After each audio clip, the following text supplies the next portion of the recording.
It's lights out and away we go.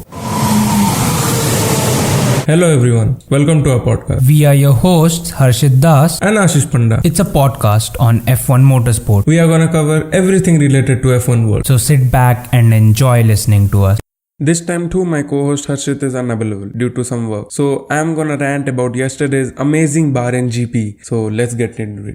Starting with Bottas, he had a bad start as he started in P6 but lost 8 positions on the first lap. Overall, he had an amazing qualifying, beating George to get P6, and he ended the main race in P6 too. Kudos to our Finn. Both Alfa Romeos finished top 10, and this is a big deal for Alfa Romeo. Is Bottas their new hope? We have to see that throughout the season. Going to Haas's Mick Schumacher, Mick, continuing Mazepin's legacy, had a spin after the first sector due to a touch by Ocon's front wing. But he continued without any issues. I think Haas is giving few special lessons on spins after Mazepin's legacy since last year. Well, jokes aside, he finished the race P11 from P10 before the safety car restart and lost out from points. But it was still a great run, and due to the touch, Ocon got his first penalty of the season. Poor lad, but still finishing P7. Who said L plan isn't gonna work? And you can see that both of the Alpine cars finished in the top 10. Alonso got P9 and Ocon got P7. Let's see how their season goes. Talking about Kevin Magnussen, huge respect to him. What an amazing qualifying with P7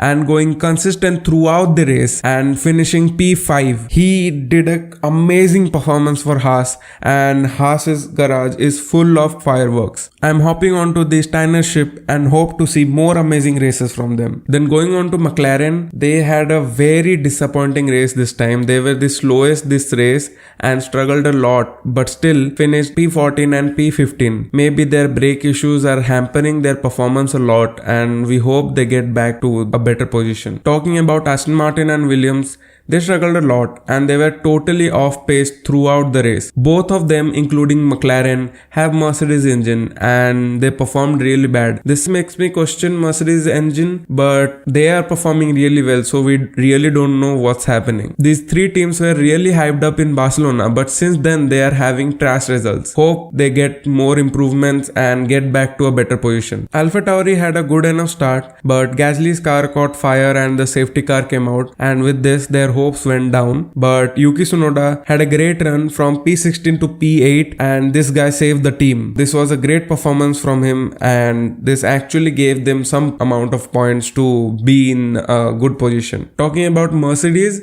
they had a consistent run throughout the race, maintaining their midfield position. Even if we weren't expecting a good performance from them, but after watching their practices and the qualifying, they still performed well. Due to this consistent run, Hamilton got a podium with P3 and George finished P4, and this was a good race for Mercedes to say. Coming to the main highlight of the race, the Ferrari Red Bull fight, and it was amazing to watch. Leclerc and Verstappen had a great clean wheel-to-wheel drive, but Red Bull were facing a lot of tire issues, and just a few laps before the end, both the Red Bull cars locked up and lost their positions, and they had to get out of the race.